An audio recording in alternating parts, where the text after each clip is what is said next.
Welcome student.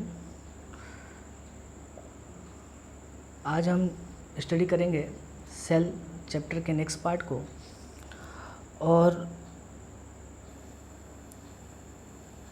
इस part में हम डिस्कस करेंगे prokaryotic cell and eukaryotic cell के डिफरेंस को। साथ साथ हम डिस्कस क्या करेंगे, plant cell and animal cell में डिफरेंस क्या होता है। फिर हम प्लांट सेल और एनिमल सेल के स्ट्रक्चर को डिस्कस करेंगे। उसके बाद हम प्रोकैरियोटिक सेल को डिस्कस करेंगे और कुछ स्पेशल पॉइंट्स की बात करेंगे हम प्रोकैरियोटिक सेल के बारे में। चलिए स्टार्ट करते हैं। सबसे पहले हम prokaryotic cell and eukaryotic cell में क्या डिफरेंस होता है।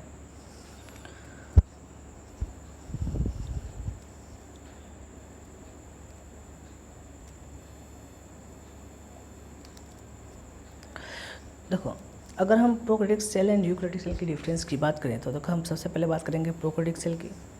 तो जो प्रोकैरियोटिक सेल है उसमें अगर हम सेल्स की साइज़ की बात करें, इसमें सेल की साइज़ क्या होती है, 0.125 माइक्रोमीटर छोटी होती है। अगर हम यूकैरियोट में बात करें तो यूकैरियोट में जो सेल की साइज़ क्या होती है, प्रोकैरियोट से अगर हम कंपेयर करें तो हमेशा बड़ी ही होगी, 5 to 100 माइक्रोमीटर तक हो सकती है। नेक्स्ट पॉइंट की बात करें, प्रोकैरियोटिक सेल में हैज़ वन एनवलप ऑर्गेनाइजेशन। जो प्रोकैरियोटिक सेल के पास क्या होता है, जो सेल है उसके पास क्या होता है, एक एनवलप ऑर्गेनाइजेशन होता है। Eukaryotic cell has two envelope organisation. Next अगर हम बात करें, जो प्रोकैरियोटिक सेल है इसमें क्या होता है, ऑर्गेनाइज्ड न्यूक्लियस एब्सेंट होता है। ऑर्गेनाइज्ड न्यूक्लियस का मतलब न्यूक्लियस जिसके ऊपर मेम्ब्रेन की कवरिंग प्रेजेंट हो, ऐसा न्यूक्लियस क्या होता है, एब्सेंट होता है। इसकी जगह पे क्या प्रेजेंट होता है, न्यूक्लियोइड। मतलब अगर नेकेड जेनेटिक मटेरियल साइटोप्लाज्म में डेंस है उसको हम टर्म कह देते हैं न्यूक्लियोइड। बट अगर हम यूकैरियोट में बात करें तो यहाँ पे वेल डेवलप हमें क्या होता है, न्यूक्लियस दिखाई देता है, जो हम आसानी से डिफ्रेंशिएट कर सकते हैं क्योंकि उसके ऊपर क्या प्रेजेंट होता है, न्यूक्लियर इन्वेलप प्रेजेंट होता है, न्यूक्लियर मेम्ब्रेन प्रेजेंट होता है। अगर सेल में हमें आसानी से दिखाई देता है सेंटर में, जिसके अंदर क्या प्रेजेंट होता है, क्रोमेटिन प्रेजेंट होते हैं, न्यूक्लियाई प्रेजेंट होते हैं, न्यूक्लियोप्लास्ट प्रेजेंट होता है। नेक्स्ट की बात करें, सेल वॉल अगर प्रेजेंट है तो उसमें क्या प्रेजेंट होता है, म्यूमेरिक एसिड। ठीक है, अगर हम प्रोकैरियोटिक सेल में सेल वॉल की बात करते हैं उसमें क्या प्रेजेंट होगा, न्यूमेरिक एसिड। अगर सेल वॉल इसमें प्रेजेंट है यूकैरियोटिक सेल में तो इसमें म्यूमेरिक एसिड क्या होगा, एब्सेंट होगा। याद रखेंगे, इंपॉर्टेंट भी है, पूछा भी जाता है म्यूमेरिक एसिड किसके सेल वॉल में प्रेजेंट होता है, तो किसके सेल वॉल में प्रेजेंट होगा, प्रोकैरियोटिक सेल के। नेक्स्ट कैरेक्टरिस्टिक की बात करें तो डीएनए कैसा होता है, इसमें नेकेड होता है, अभी बताया मैंने। इट मीन्स हिस्टोन प्रोटीन क्या होगा, यहाँ पे एब्सेंट होगा। मैंने प्रीवियस लेक्चर में इसके बारे में आपको बताया था। क्योंकि डीएनए नेकेड है तो हिस्टोन प्रोटीन भी क्या होगा, एब्सेंट होगा, तो हमें क्रोमोसोम लाइक स्ट्रक्चर नहीं दिखाई देगा। अगर हम यूकैरियोटिक सेल में बात करें, यहाँ पे डीएनए प्रेजेंट होता है विथ हिस्टोन, यानी इसमें हिस्टोन प्रोटीन भी क्या होते हैं, प्रेजेंट होते हैं। नेक्स्ट बात करें तो डीएनए क्या होता है यहाँ पे, फ्रीली इन साइटोप्लाज्म, क्योंकि न्यूक्लियर मेम्ब्रेन क्या है, एब्सेंट है। यहाँ पे डीएनए क्या है, मोस्ट ऑफ जो सेल होते हैं उसमें DNA found in nucleus. DNA कहाँ प्रेजेंट होता है, न्यूक्लियस के अंदर। A small quantity is also found in plastid and mitochondria. कुछ अमाउंट ऑफ डीएनए कहाँ प्रेजेंट दिखाई देंगे, प्लास्टिड मतलब अगर आप क्लोरोप्लास्ट की बात करो एंड माइटोकॉन्ड्रिया की बात करो तो उसमें भी डीएनए का कुछ पार्ट क्या होता है, प्रेजेंट होता है। नेक्स्ट पॉइंट की बात करें, डीएनए यहाँ पे कैसा होता है, सर्कुलर। आईएमपी आपके एग्जाम में क्वेश्चन आया हुआ है कि प्रोकैरियोटिक सेल में डीएनए कैसा होता है, तो कैसा होता है, सर्कुलर होता है। यूकैरियोट में डीएनए कैसा होता है, न्यूक्लियर डीएनए लीनियर होता है, जबकि अगर हम एक्स्ट्रा न्यूक्लियर डीएनए की बात करें कैसा होता है, सर्कुलर होता है। ठीक है, अब एक्स्ट्रा न्यूक्लियर डीएनए क्या होता है, जैसे एक तो डीएनए आपने बोला क्रोमोसोम में प्रेजेंट है, सॉरी न्यूक्लियस में प्रेजेंट है, वो कैसा होगा, आपका लीनियर होगा। बट उसके अलावा अगर हम डीएनए की बात करें, ठीक है, अगर वो प्रेजेंट है साइटोप्लाज्म मेरे पास, जो एक्स्ट्रा सेलुलर डीएनए है वो कैसा होगा, आपका सर्कुलर होगा।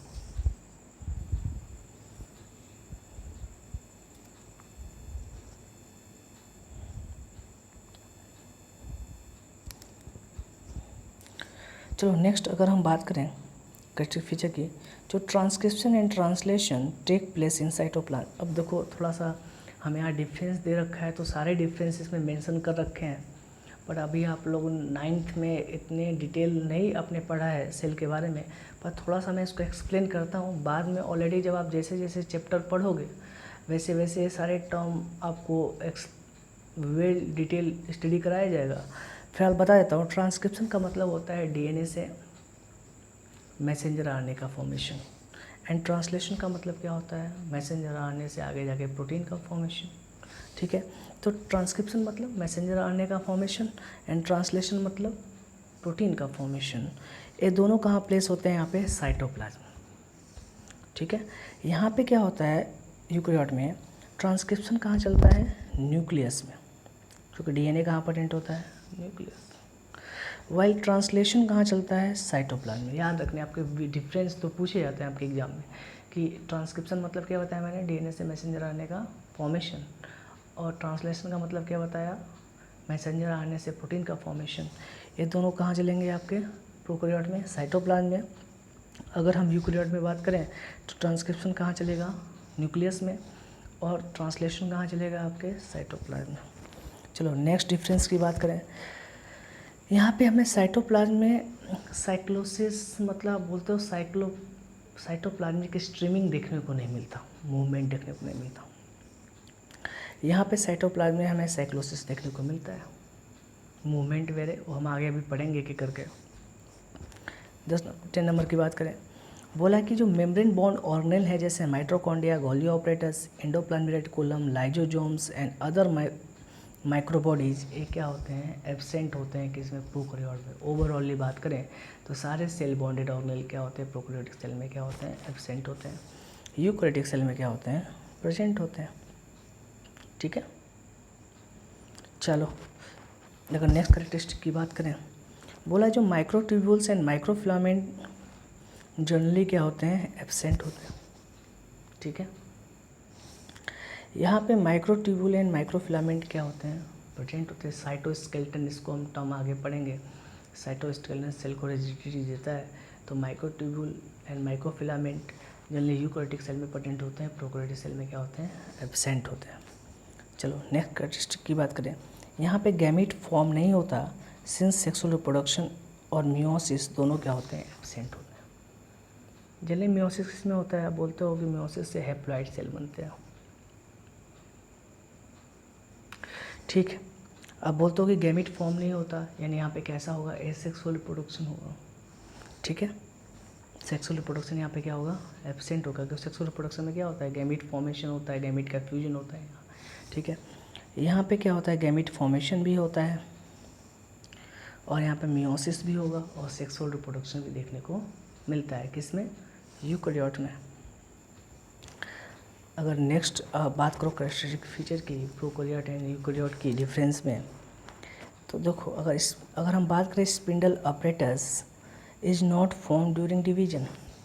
अब स्पिंडल ऑपरेटस का मतलब क्या होता है, जैसे अगर आप शॉर्ट रिव्यू एक दे देता हूँ फिलहाल इस स्पिंडल ऑपरेटस के बारे में, आप नेक्स्ट चैप्टर जब स्टार्ट होगा आपका cell cycle and cell division, वहाँ पे वेल स्ट्रक्चर के बेसिस पर हम इसको स्टडी करेंगे।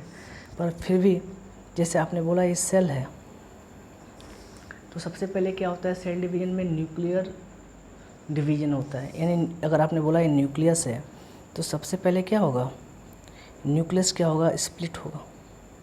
पर न्यूक्लियस एक डायरेक्शन में जाना चाहिए ना, तो सबसे पहले क्या होता है, यहाँ पे 2 सेंट्रियोल आके प्लेस होते हैं, यहाँ से स्पिंडल फाइबर्स क्या होते हैं, रिलीज होते हैं, जो न्यूक्लियस को क्या करते हैं, अपनी तरफ अट्रैक्ट करते हैं, न्यूक्लियस का डिवीजन हो जाता है।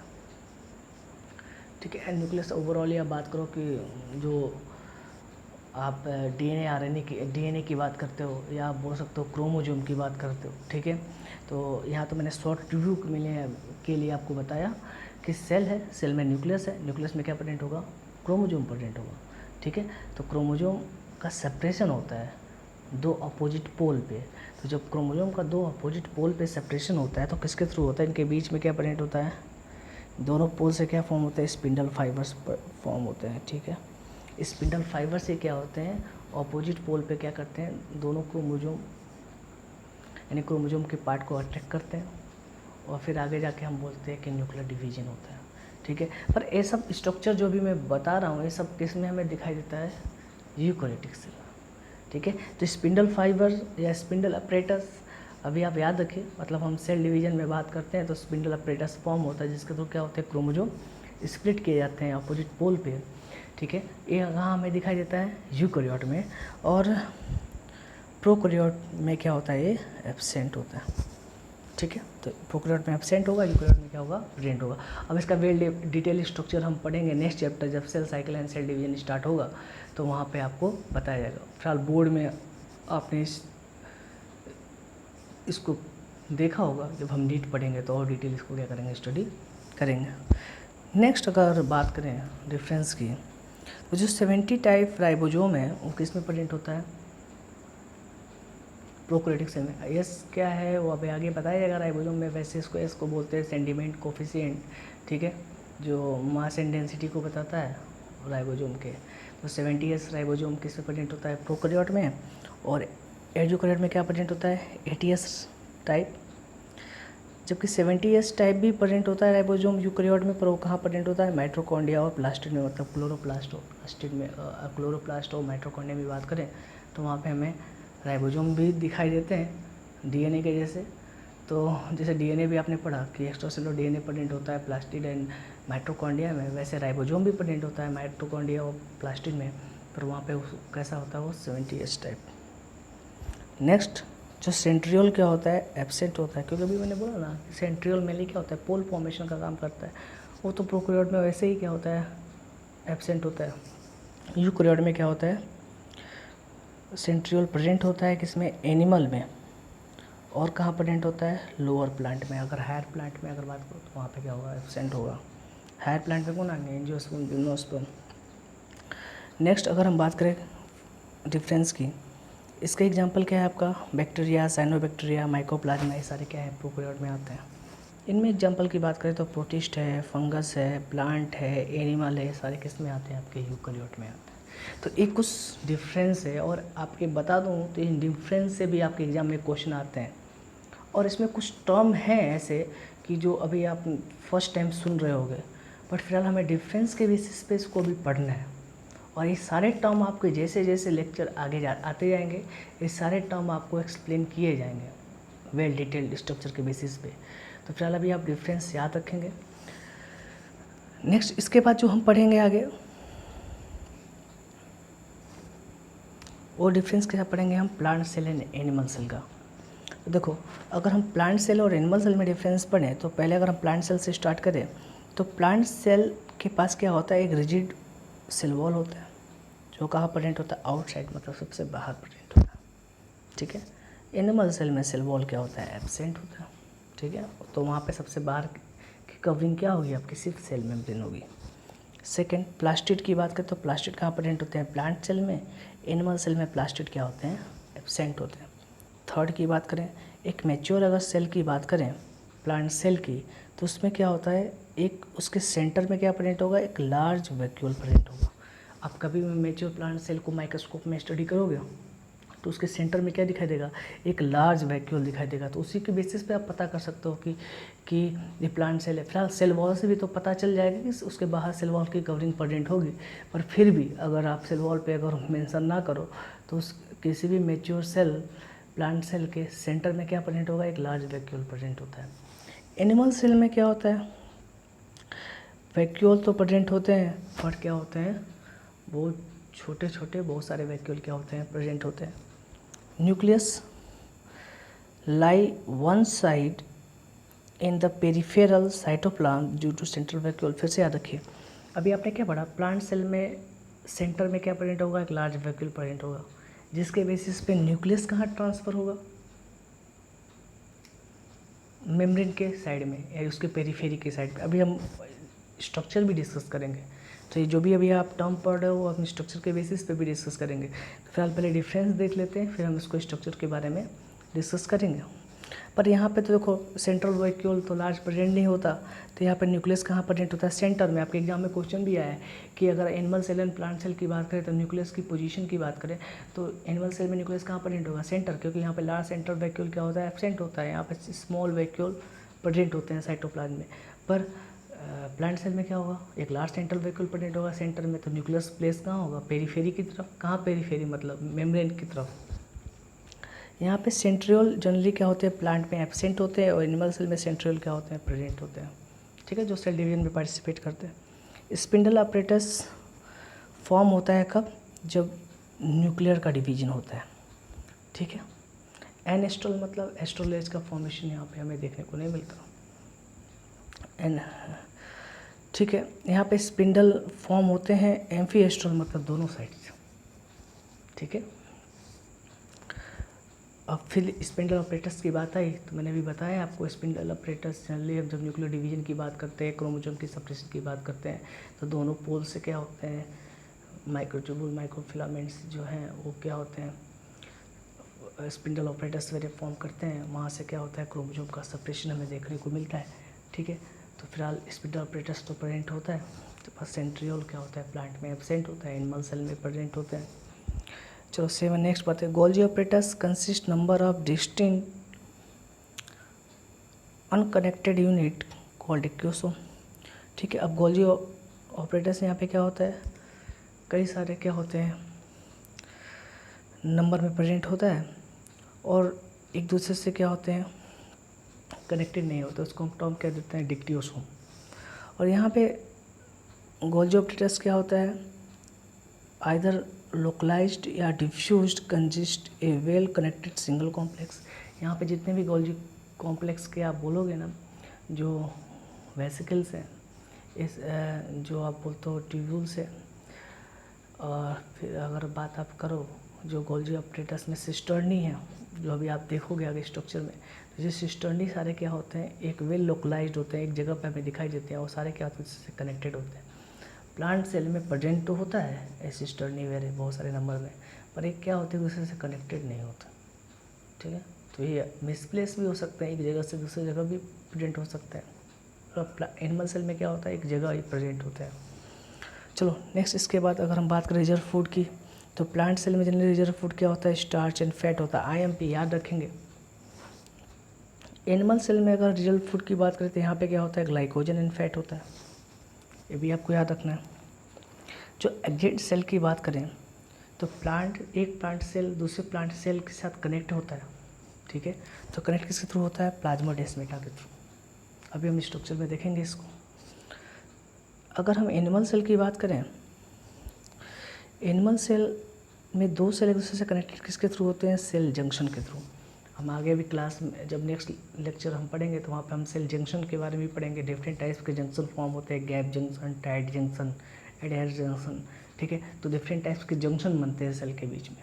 ठीक है, तो प्लांट सेल में तो प्लाज्मोडेस्माटा के थ्रू कनेक्ट हो जाता है। एनिमल सेल में सेल जंक्शन क्या होते हैं? फॉर्म होता है। सेल जंक्शन क्या होते हैं वो हम नेक्स्ट लेक्चर में डिस्कस करेंगे। फिलहाल अभी डिफरेंस के बेसिस पे आपको एक टर्म याद रखना है। इसके बाद नेक्स्ट लास्ट अगर हम डिफरेंस की बात करें, cytokinesis occur by cell plate, ये भी IMP है। जैसे आपने बोला ये सेल है, आपने बोला चलो न्यूक्लियर डिवीजन हो गया, अब साइटोप्लाज्म का डिवीजन कैसे होगा? इनके बीच में क्या फॉर्म होगा? एक सेल प्लेट फॉर्म होगा, बाद में यहाँ से डिवीजन हो जाएगा, दो सेल क्या होंगे? अलग हो जाएंगे। पर एनिमल सेल में साइटोकाइनेसिस मतलब साइटोप्लाज्म का डिवीजन कैसे होता है? क्लीवेज के थ्रू होता है। मतलब जैसे आपने बोला है कि cytoplasm divide nuclear plasm divide हो गया, तो क्लीवेज मतलब ये न्यूक्लियर मेम्ब्रेन अंदर की तरफ ये सेल मेम्ब्रेन अंदर की तरफ डेप्थ होगी, एक टाइम आएगा बिल्कुल ऐसा स्ट्रक्चर हमें देखने को मिलेगा। ठीक है, और बाद में यहाँ से कट हो जाएगा, एक दो सेल क्या होंगे? अलग अलग क्या होंगे? डिवाइड हो जाएंगे। ठीक है, तो साइटोकाइनेसिस एनिमल सेल में कैसे होता है? क्लीवेज मतलब मेम्ब्रेन फ्यूज्ड हो जाती है सेल मेम्ब्रेन। ठीक है, एक पॉइंट पे वहाँ से क्या होते हैं? वापस सेल दो में कन्वर्ट हो जाता है। प्लांट में ऐसा कुछ नहीं होता। प्लांट में बीच में क्या होता है? सेल प्लेट फॉर्म होता है, फिर वापस सेल प्लेट के थ्रू क्या होते हैं? दो सेल या दो साइटोप्लाज्म में क्या होता है? डिवीजन देखने को मिलता है।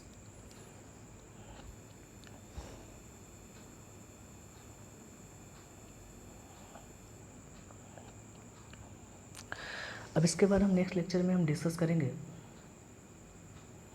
प्लांट सेल के स्ट्रक्चर को, फिर किसको हम स्टडी करेंगे, एनिमल सेल के स्ट्रक्चर को, फिर बाद में हम क्या पढ़ेंगे, प्रोकैरियोटिक सेल के स्ट्रक्चर को हम क्या करेंगे, डिस्कस करेंगे।